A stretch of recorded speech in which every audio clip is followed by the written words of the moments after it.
அனைத்து தமிழ் நெஞ்சங்களுக்கும் மற்றும் மாணவர்களுக்கும் கனிவான வணக்கங்கள்.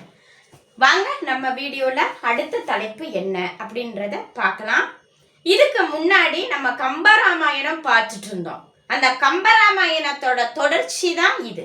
கம்பராமாயணத்துல தொடர்ச்சி தான் இது.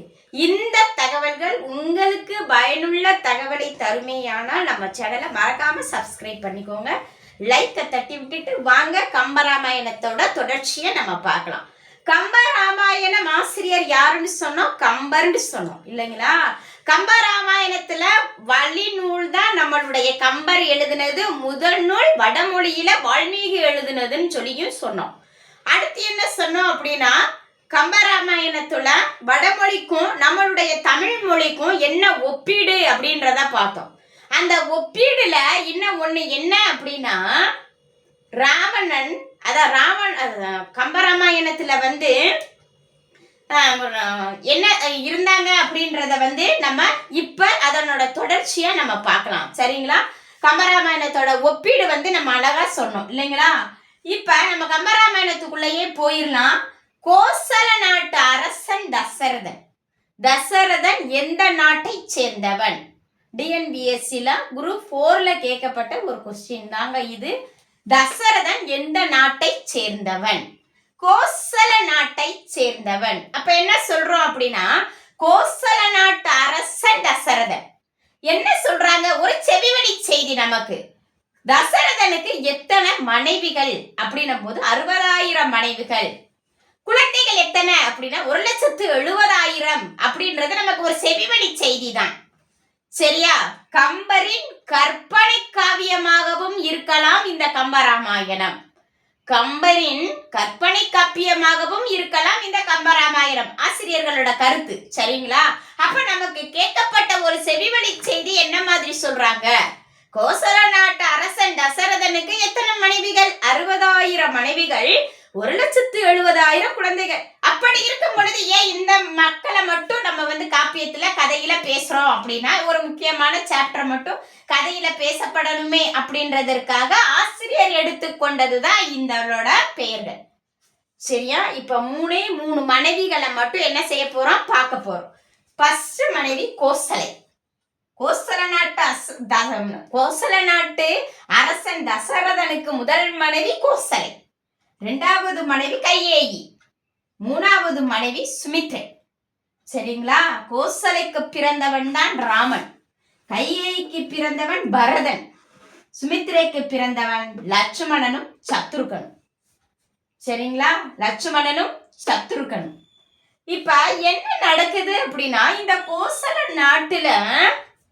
கோசல நாட்டுல தசரதன் என்ன நினைக்கிறாரு அப்படின்னா, நம்மளுக்கு பிறகு இந்த நாட்டை ஆள பிறந்தவன், இவங்களுக்கெல்லாம் மூத்த பையன் ராமனே. ராமனுக்கு இந்த நாட்டை ஆளக்கூடிய பட்டத்தை சூட்ட வேண்டும் அப்படின்னு நினைக்கிறார். யாரு? இந்த தசரதன். சரிங்களா? அப்பொழுது எல்லா மனைவிகள்கிட்டையும் அவர் என்ன பண்றாரு அப்படின்னா, கலந்து ஆலோசனை செய்யறாரு. சரின்னு சொல்லி எல்லா மனைவியுமே என்ன செஞ்சுக்கிட்டாங்க? ஒப்புக்கொண்டுகிட்டாங்க. கோசல நாடே மகிழ்ச்சியில் ஆழ்ந்திருக்கும் நிலையில் என்ன நடக்குதுன்னு பாருங்க. இப்ப எல்லா உறவினர்களும் ஒரே அரண்மனையில என்ன செஞ்சுட்டாங்க? கூடிட்டாங்க. கூடி வரும் பொழுது என்ன நடக்குது அப்படின்னா, ராமன் அமர்ந்தாச்சு அரியணையில. எல்லா பேரும் வந்துட்டாங்க. ஆனா அந்த கைகேயி மட்டும் அரண்மனைக்குள்ள வரவே இல்லை. தசரதன் நினைக்கிறாரு, ஏன் கைகேயிய மட்டும் வரவே இல்லை, கூப்பிடுங்க கைகேயிய அப்படின்னு சொல்றாரு. ஆனா இந்த கைகேயி வர மறுக்கிறாள். வரவே இல்லை. அறையை விட்டு வெளியே என்ன செய்யல? வரல. அப்ப என்ன நடக்குது அப்படின்னா, தசரதன் போய் என்ன அப்படின்றத கேக்குறாங்க. ஆனால் கைகேயி சொன்ன ஒரு பதில் என்ன அப்படின்னா, நான் வரணும் அறைக்குள்ள, அறையை விட்டு வெளியே அரண்மனையில நான் உட்கார்ந்து உங்களுக்கு இன்பம் தரணும் நீங்க நினைச்சீங்கன்னா, ராமன் காட்டுக்கு செல்ல வேண்டும், என் மகன் பரதன் நாட்டை ஆள வேண்டும். அப்பொழுது சொன்னது சும்மா வாய்தார்த்தமா தான் சொன்னனே தவிர, என் மகன் பரதனுக்கு இந்த நாட்டை ஆளக்கூடிய பட்டத்தை தாருங்கள் அப்படின்னு தசரதன்கிட்ட வாக்குவாதம் பண்றாங்க. ஆனா தசரதனுக்கு ஒரு நிர்பந்தம் என்ன அப்படின்னா, கைகேயி கேட்கக்கூடிய ஒரு ஒரு வரத்தை தசரதன் அப்பொழுது அவனுக்கு தந்தே ஆகணும். ஏன் அங்க என்ன நடந்திருக்கும் அப்படின்னா, கோசல நாட்டுல தேர் தூக்கி வரணும் இறைவனுக்கு படைப்பதற்காக அப்படின்ற ஒரு செய்தி வந்ததுனால தசரதன் என்ன செய்யறாரு அப்படின்னா, தேரை இழுத்துக்கிட்டு வரும் பொழுது தன்னுடைய முழங்கையிலிருந்து தேர் நழுவை பார்க்கும். அப்படி நழுவ பார்க்கும் பொழுது அதை யார் பாப்பா அப்படின்னா கைகேயி பார்த்துருவாங்க. பார்த்த உடனேயே அதை கம்ப விழுக விடாம என்ன செஞ்சிடறாங்க அப்படின்னா பிடிச்சிடறாங்க. தசரதன்கிட்ட போய் வாங்கி பிடிச்சதுனால தசரதன் கைகேயிட்ட பேசுறாரு. என்ன சொல்றாரு அப்படின்னா, கைகேயி உனக்கு என்ன வரம் வேண்டும் கேள், நான் இப்பொழுது உனக்கு அளிக்கிறேன் அப்படின்னு கைகேயிட்ட கேட்பாரு. அப்ப தசரதன்ட்ட கைகேயி சொல்லியிருப்பாங்க. என்ன சொல்றாங்க அப்படின்னா, எனக்கு இப்பொழுது அந்த வரம் தேவையில்லை, எப்பொழுது தேவைப்படுகிறதோ அப்பொழுது நான் பெற்றுக்கொள்கிறேன் அப்படின்னு சொன்னதுனால அந்த வரங்கள் அப்படியே நிப்பாட்டி இருந்திருக்கும். அப்ப தற்சமயமாக ராமனுக்கு பட்டத்தை ஆள வேண்டும் என்றது சொன்னதுக்கு இணங்க யார் கைகேயியோட மனசை கிளறுது அப்படின்னா, தன் தாய் கூனி கிழவியான மண்டரை என்ன செய்யறாங்க அப்படின்னா, இவங்க யாரு அப்படின்னா கைகேயியோட தாய். சரிங்களா? இவங்க என்ன செய்யறாங்க அப்படின்னா, இவங்கள கூனி கிழவி அப்படின்னு தான் நமக்கு ராமாயணத்துல குறிப்பிடுறாங்க. அப்ப இந்த மண்டரை கைகேயி கிட்ட என்ன சொல்றாங்க அப்படின்னா, கைகேயி இங்க வா, நீயும் ஒன்னே ஒண்ணு கண்ணே கண்ணு தானே பெத்து வச்சிருக்க, இந்த நாட்டை ஆளக்கூடிய பட்டத்தை உன் மகன் பரதனுக்கு சூட்டவை, எதற்காக நீ ராமனுக்கு சூட்டிக் கொள்ளணும் என்று நீ நினைக்கிறாய் அப்படின்னு கேட்டதற்கு இணங்க கைகேயி தசரதன்ட்ட வரத்தை கேட்க ஆரம்பிச்சிட்டாங்க. தசரதனுக்கு திக்குமுக்கு ஆடி போன தசரதனுக்கு என்ன செய்வது ஏது செய்வதென்றே தெரியவில்லை. இவ்வளவு நேரமாக தன் தந்தையையும் காணவில்லையே என்று எண்ணி ராமன் அறைக்குள் செல்கிறான். நடந்தது என்ன என்று அறிந்து கொள்கிறான். ராமனுக்கு யாரும் சொல்லல, ராமனை அறிந்து கொள்கிறான். சரிங்களா? அப்ப ராமன் இவ்வளவு கஷ்டமாக இந்த நாட்டை ஆளக்கூடிய பட்டத்தை எனக்கு இப்பொழுது தந்தையே நீங்கள் சூட்ட வேண்டாம், தன் தாய் கைகேயி நினைத்த உடனேயே நினைத்த மாதிரியே நான் 14 வருடங்கள் வனவாசம் போய் திரும்பி வருகிறேன் அப்படின்னு சொல்றாங்க. சொன்னதுனால ராமன் எங்க போறான், காட்டுக்கு போறான் அப்படின்ற ஒரு செய்தியை நமக்கு தென்படுது. இப்ப ராமனுக்கு அப்புறம் ராமனுடைய யாரு செல்றா அப்படின்னா, தன் அண்ணனுக்காக நானும் செல்றேன், என் அண்ணன் இல்லாத இடத்துல நான் இருக்க முடியாது, நானும் போறேன் அப்படின்னு சொல்லி லட்சுமணனும் போறான். தன் மனைவியாகிய சீதையும் போறாங்க. இப்பொழுது எப்படியாக கல்யாணம் முடிஞ்சிச்சு அப்படின்றத நம்ம பார்க்க போறோம். இப்ப இந்த சீதைய எப்படி மனம் முடிக்கிறான் ராமன் அப்படின்றத நம்ம சொல்லிடலாம். இந்த ஜனக மகாராஜன் அப்படின்றவர் யாரு அப்படின்னா சீதையோட அப்பா. அப்பா பேர் என்ன அப்படின்னா ஜனக மகாராஜன். அப்ப என்ன செய்யறாங்க அப்படின்னா, ஜனக மகாராஜன் தன் மகளுக்காக சீதையை மனமுடித்து கொடுப்பதற்காக ஒரு வில் போட்டியினை வைக்கிறார். வில் போட்டியினை வைக்கும் பொழுது என்ன ஒரு அறிக்கை விடுகிறார் அப்படின்னா, வில் போட்டியில் யாரு சிறந்து விளங்குகிறாரோ, அதாவது அம்பு எய்தலில் யார் சிறந்து விளங்குகிறார்களோ அவர்களுக்கு என் மகள் சீதையை மனமுடித்து கொடுப்பேன் என்ற செய்தியை அறிவிக்கிறார். ராமன் எல்லாரும் போறாங்க, அம்பை எய்கிறாங்க. அம்பு போட்டியில ஜெயிக்க முடியல. ராமர் போறாரு, அம்பை எய்கிறார். ஆயக்கலைகள் 64 கற்று திகழ்ந்தவன் ராமன். ஒரு செய்தியை நான் பதிவு பண்றேன், படிக்கிற மாணவர்கள் நல்லா புரிஞ்சுக்கோங்க. ஆயக்கலைகள் 64 கற்று திகழ்ந்தவன் ராமன். ஆகவே அம்பு போட்டியில போய் ஜெயிக்கிறான். ஜனக மகாராஜனின் மகள் சீதையை மனமுடித்துக் கொள்கிறான். அப்பொழுதுதான் அவங்களுக்கு என்ன நடக்குது அப்படின்னா, திருமணங்கள் நடக்குது.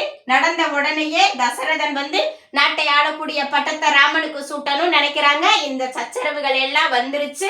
சீதையும் நானும் வரேன் அப்படின்னு சொல்லி என்ன செய்ய ஆரம்பிக்கிறாங்க, அரண்மனையை விட்டு நடக்க ஆரம்பிக்கிறாங்க. அப்படி நடந்து போகும் பொழுதுதான் ஒரு அழகான செய்தி. என்ன அப்படின்னா, இந்த அழகான செய்தி என்ன அப்படின்னா, ராமனும் சீதை லட்சுமணனும் 3 அரண்மனையை விட்டு நடக்கும் பொழுது கதிரவன் ஒளிப்பட்டு ராமனின் மேனி மின்னிட, கதிரவனின் ஒளிப்பட்டு ராமனின் மேனி மின்னிட, ராமனுடைய உடம்பானது என்ன செய்த அந்த கதிரவனுடைய ஒளிக்கு மின்னுகிறதாம். அவனுடைய அழகு அப்படியாக மெய்ப்படுகிறது. கம்பர் அழகா ஒரு பாடல் பாடியிருப்பாரு. மையோ மறிகடலோ மரகதமோ ஐயோ இவன் அழகு என்பதோர் அழியா அழகுடையான். ஐயோ இவன் அழகு என்பதோர் கருப்பு நிறமானது எவ்வளவு ஒளிப்பட்டாலும் அழியாது என்ற அழகா ஒரு வரிய ராமனுக்காக பதிவு பண்ணி எழுதியிருக்காங்க. சரிங்களா? இப்ப 3 பேரும் எங்க போயிட்டாங்க அப்படின்னா காட்டுக்குள்ள போயிட்டாங்க. சரி, அரவண அடிகளால் ராமன் சீதை லட்சுமணன் 3 ஒரு குடிலில் தங்கி இருக்கிறார்கள்.